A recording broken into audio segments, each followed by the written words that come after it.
Welcome from Morgantown, West Virginia, Kentucky, 11. West Virginia, 9. The Backcats are one win away from a third Super Regional appearance in 4 years. From the bubble to the Super Regional, they are one game away from doing that. I don't think anybody had it on their bingo card. So we're going to talk about it today. An absolute thriller. All this team does is play in bangers. Jeff Drummond here with Adam Luckett. KSR Rapid Reaction. Kentucky takes down the Mountaineers, number 16 overall seed in the 2026 NCAA baseball tournament. And they did it, and not really any way I thought could happen. West Virginia, top 10 nationally in every pitching statistic, ERA, whip, all of that. Defensively, one of the best defensive teams in college baseball. I believe they're top 15 nationally in fielding percentage. What happens? Kentucky chases an ace out of the game. Max Yeel doesn't make it through out the first inning or second. I can't remember exactly. Steve Saban says, I think it's the first time all year he hasn't made it till at least the fifth inning. So early exit for the big lefty. And then Kentucky even gets to one of the best relief pitchers in the country and has ninth inning dramatics. Jeff, I first off have to say this. That was honestly, it was a Kentucky baseball game. I think there was a lot of fans maybe watching, maybe for not necessarily the first time, but maybe paying close attention, pitch by pitch, and bat by bat, inning by inning for the first time. And you rode the Kentucky 2026 season wave in one 4-hour game here this evening in Morgantown. That one had a little bit of everything, and it kind of felt like your typical amusement park ride for the Cats on Saturdays or Sundays in the SEC. Only in this case, they kind of figured things out and found a way to regroup and overcome. I think everybody, after West Virginia wiped out the 6-0 lead and tied it up, had that kind of that feeling of deja vu a little bit from last season, especially in the Clemson regional final, when Kentucky led 12-7 and West Virginia to win that game. It was kind of oh no, here we go again. But to their credit, a very mentally tough team. I think they are flawed in a lot of ways, and they'd probably be the first to tell you that, but they do not lack for fight at all, and they don't back down to the reputation of the opposing pitcher. This is the 7th time this year that they have beaten an SEC or NCAA tournament ace. They've done it twice in the tournament. They did it 5 times in SEC play. Something about facing somebody really good with a big reputation brings out a little extra focus and determination from those guys. Yeah, and Jeff wrote a great column on that, I believe ahead of the tournament over on KSR Plus, just kind of breaking it down. And I think you're right, Jeff. Honestly, it's why this team, I think, is like you just scratch your head when you think about it and break them down. Again, this is another quality win. I believe they are now 6-4, 7-5, something along against hosts, against the best teams in college baseball this year, and they just find a way. Of course, Jelkin has been pitching in some of those games, but if you go break it down, these big wins, a lot of times it's not Jelkin on the mound. They're pulling one like in a game like tonight with Nate Harris. I think I do want to kind of break down the game and just how we rolled this way. But first, I think you mentioned that toughness, and Nick Mingione brought that up in his press conference. 2 players really. First one, obviously, Luke Lawrence. He was up for 4+ hours of treatment last night. Ate dinner and got 4+ hours of treatment to just be ready to play in this baseball game. Jack Bennett said they just knew, like when he stepped to the box in that moment. Mingione just gussed about him. He said he epitomizes being a Kentucky baseball player, and you could just see it. To me, Jeff, he's just a terrific college baseball player. A terrific story. Started out a lower level, climbed his way up, scratched and clawed. Not the biggest, not the strongest, not the fastest, all of that, and just keeps coming, keeps producing, and has come up big for this team time and time again. I've talked about how the Florida game, like they don't get in the tournament without that Florida win. When Jelkin goes the distance, he boots a typical play just right through the wickets on a hot grounder. Next at bat, he makes a big play into the right field, kind of stops the bleeding, and Kentucky wins that game. Just a terrific player. And then Hudson Brown, he Mingione was tearing up when I asked him about Hudson Brown. Just gushed about his journey. Said Hudson, he had the red shirt. It wasn't easy on him starting his collegiate career, and we are just such a different team with Hudson Brown. And that toughness and just mental fortitude that you're kind of talking about, Jeff, all of that adds up. Like when you got guys like that, that's how you don't get swept in a year like that. Even when everything's going against you, they just grind and they just fight. And then I think it resulted in having a team that was comfortable playing in a baseball game like this, did not wilt under pressure. Yeah, I completely agree with that. I wanted to point out back to where you started with Luke Lawrence and his mental toughness. He was down 0-2 in that big at bat tonight, and I looked, and he kind of had a grin on his face. Like, so what? I'm going to frustrate the heck out of this guy and extend this at bat and get the job done. I wrote on the site while we had the live chat going, said there's no other player on this team I'd be more comfortable with an 0-2 count than Luke Lawrence. He is just going to go battle and give you a heck of an at bat, no matter how it ends. And he came up with a big RBI hit there. Yeah, and I want to just hat tip to Luke Lawrence, just a terrific college baseball player. I think if you ask Nick Mingione if he made a player in the lab, it would come out similar to Luke Lawrence. Just keeps coming and just, on a night to night, we didn't even know if he would play. Like, he was so banged up and so hurt going into this game. Just, you didn't know if he was playing. He plays, he DHs, and he comes up big. And he had one of the bigger hits in the game. He hit that double to the wall that I thought was going to possibly carry out or carry over the fence. His ball was really carrying tonight. So, again, just a terrific baseball player. Keeps coming up big for this Kentucky team. And I want to shift into just kind of breaking this game, and then we'll look ahead about what could happen tomorrow. But Andy Ludicky over at My Perfect Franchise is rocking with us here with all of our baseball coverage here on the KSR YouTube channel, whether it's Pump It Up or here on our Rapid Reaction. We're thrilled to have our friend Andy sponsoring our coverage this spring. Big baseball fan, and he loves the traits that baseball players bring, specifically to the franchise world and his corner of business. Are you sick of the job, ready to leave the corporate rat race, want to diversify, build wealth, and or leave a legacy, or just want a side hustle? Andy can help. He's a franchise consultant, well as franchise owner, and helps people find the franchises that fit their skill sets, passions, and financial requirements. His services are 100% free, and he's here to help. Head to myperfectfranchise.net to learn more, or you can text or call Andy at 404-973-9901. And, of course, Jeff, big first inning. Kentucky grinds out ABs. I thought Jace Tarnish kind of set the tone, second game in a row against a big, impressive starting pitcher. It just kind of works in that bat. Kentucky gets on the board. Braxton Van Cleve leaves the yard, shows off his raw power. Kentucky jumps out to a 4-0 lead. It actually gets up to 6-0, and you feel like, oh, wow, Kentucky's in a really great spot here. If Nate Harris can post a couple zeros, get into the fourth, fifth inning, you feel like Kentucky is really in a good position to maybe potentially run away with it. But anybody's watched this Kentucky baseball team knew that probably wasn't going to happen. You knew we were in for a ride at some point. That ride happened. West Virginia's Gavin Kelly is their one true power hitter. He's the one guy you cannot let beat you. Two big bombs at big parts of the game, I thought, to really spark parts of the game where I think it really sparked the crowd. Like 6-0, place is silent, doesn't have much juice. His 2-run bomb to one of the deepest parts of the park really got this place going and started a big West Virginia run. I believe they end up tying the game. And then as soon as they tied it, Kentucky comes back, scores 2 runs, takes an 8-6 lead. Guess what happens? The dude comes to the plate, pulls the ball into the Kentucky bullpen. 8-7, the place is on fire again. West Virginia comes and ties the game. So Kentucky really ate some big punches in this game with Gavin Kelly, and they had to go into the bullpen. And that's where it kind of starts, Jeff. The bullpen just really shaky. Harris kind of struggles. 2-out damage. How often has we seen 2-out damage with the number 9 hitter?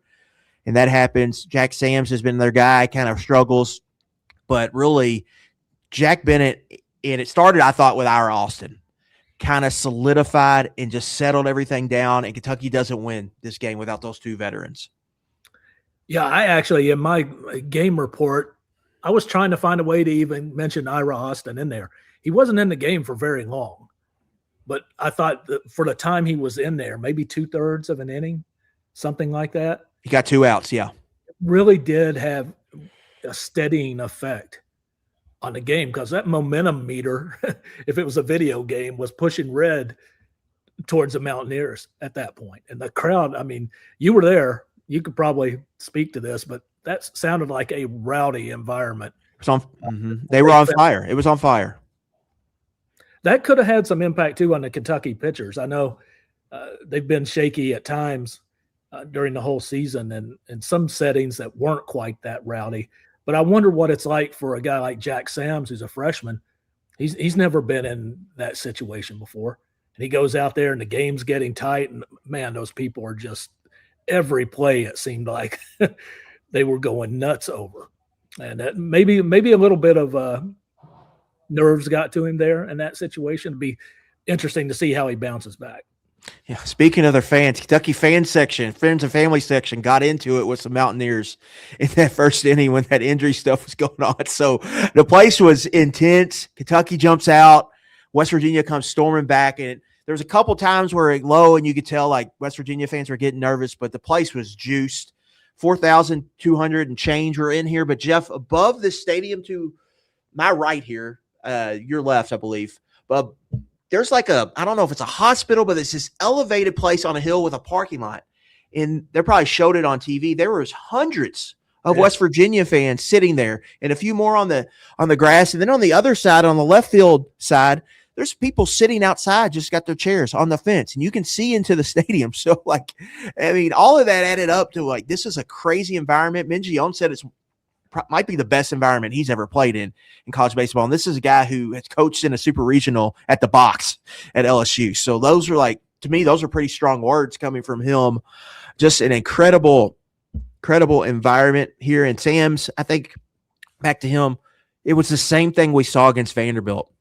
Speedy runner gets on, still second, takes third, Owen Jenkins error, and they gives them a free run. But Ira Austin comes in there. At the time, Jeff, it's the fifth inning. Kentucky was 6-0, and then West Virginia goes 2, goes 3. It's 6-5. They tie the game 6-6. So Kentucky brings Ira Austin in after a full count walk from Sams. This is right after the throwing error, gave West Virginia a cheap run. It's tie game. It feels like this thing is about to break on Kentucky, and West Virginia is about to go put up a big crooked number. We've seen it a lot this year. But he gets a strikeout and then gets a fly out to center field, and just it almost like it flipped the game. And then Bennett comes in, he gives up some runs. Kelly has the big home run, obviously, and then the number 9 hitter comes back to torment Kentucky again to tie the game. But overall, and then they had the error in the ninth. But overall, Bennett had pretty good control of the baseball game, and my concern was Bennett can probably give you 2, but what happens if he can't finish the game? But he was able to finish the game and came through, and Kentucky had to have it. Probably if it's not his best outing, it's probably his best since the Alabama series. Just a total clutch delivery when Kentucky had to have it. I said if it wasn't his best, because you can look at the stat line and go, he's okay. It was his most important. Absolutely. The fact that that's a really good West Virginia lineup, and to hold them to 2 earned runs over the last 4, which is typically where they really build up their runs against other people's bullpen. Especially the game script too, how the game's going. It's a shootout, right? It's a seesaw back and forth. You're going to give up some runs, but you just can't give up the big inning. And I think he really did a good job avoiding that. Yeah. Outstanding. I give him a lot of credit. I don't think they win this game without Jack Bennett tonight. And I don't know where they would have gone had maybe he imploded tonight. I definitely don't know what the options were. It's going to be interesting to see too what they come up with for Sunday night. We know Ben Cleaver's there, but beyond that, it's going to be kind of an all hands on deck mix and match situation. Yeah, I think that's important because if he blows up, they have to dig deeper in the bullpen, and they're kind of in big trouble in an elimination game tomorrow. I mean, just facts of it. You had a really good – I think you put it on the board and you tweeted it out, Jeff, how, must win gets thrown out a lot, right, in sports. We all do it. Must win. It's a popular phrase. But this felt like a real must-win situation for Kentucky. It felt like the ultimate swing game. if you win this, you probably win the regional. If you lose this, you might not play in the regional championship. Like you might not get another chance to win it. This felt like the situation because the big question with Kentucky is just the pitching depth. Do you have enough depth to come out of the losers bracket? It felt like from the beginning they don't, but if they can win three, they could win 3 in a row. That is the path. Now the path is set up, and not only is it set up now where if things go sideways on you, you can absolutely go and win it if it goes sideways because you got back. Like if you fall down 8-0 tomorrow, you can save some arms, right? Because you're going to have another chance to go win it on Monday. So you've got some insurance there, and then you got a starting pitcher, and you haven't had to pitch Connor Matterson yet. I think there's a situation, Jeff, where maybe you throw him today if the game's tight. It's 9th inning. Maybe you put him in there, and then you burn an arm. So to me, that was big. And for Bennett, Kentucky couldn't throw strikes. Throw 60 pitches, 40 of them strikes. Like that's what they absolutely needed in this baseball game. Yeah, it'll be interesting tomorrow. I'm trying to think as we talk on the fly who all is available. A couple of guys that we haven't seen. Of course, Cleaver, Madison, Skelding, Leighton Harris. I think Leighton suffered an injury in practice, so it sounds he's out for the tournament. So he's out now. Susie only threw 15 2 days ago, I believe, 15 the night. So you have to think he's available. Niall Adcock was out there warming up tonight. So if he didn't pitch tonight, you have to think he's available. And then maybe what do they do with Sam's? Because Sam's was right at 15 to 20 pitches, I believe. So it's a big we'll see, but it's a situation, Jeff, where you're going to need, no matter who you play, whether it's West Virginia or Wake Forest, you're going to need a quality start from Ben Cleaver. Felt like you could maybe get away with one not a great start, and that happened tonight, but I don't know if you can get away with it again. Yeah, and even though it's nice to have some kind of cushion to work with now, it'd be highly advisable to wrap this thing up on Sunday, because if you go to a Monday game, man, that might look like a beer league softball game somewhere. Yeah. Depending on it doesn't really even depend on either team. Everybody's going to be out of pitching on Monday if that's the case, and it's just going to come down to who breaks the most. Yeah, everyone remember the West Virginia Kentucky game last year. Remember the 13-12, just kind of back and forth. It could look a lot like that. That's why Wake Forest kind of scares me, because they just got the power. I think they can be comfortable winning a 14, 15, 16 run game. So that one kind of scares me. But Kentucky's got 2 games to play with. They get to sit back, watch the first game to see who they're going to play in the doubleheader tomorrow. Kentucky in the winner's bracket. The only other time they did this under Minge, run off 2-0, was the College World Series team. So the track record's strong. Kentucky will try to do it again. We expect Ben Cleaver to be the starter.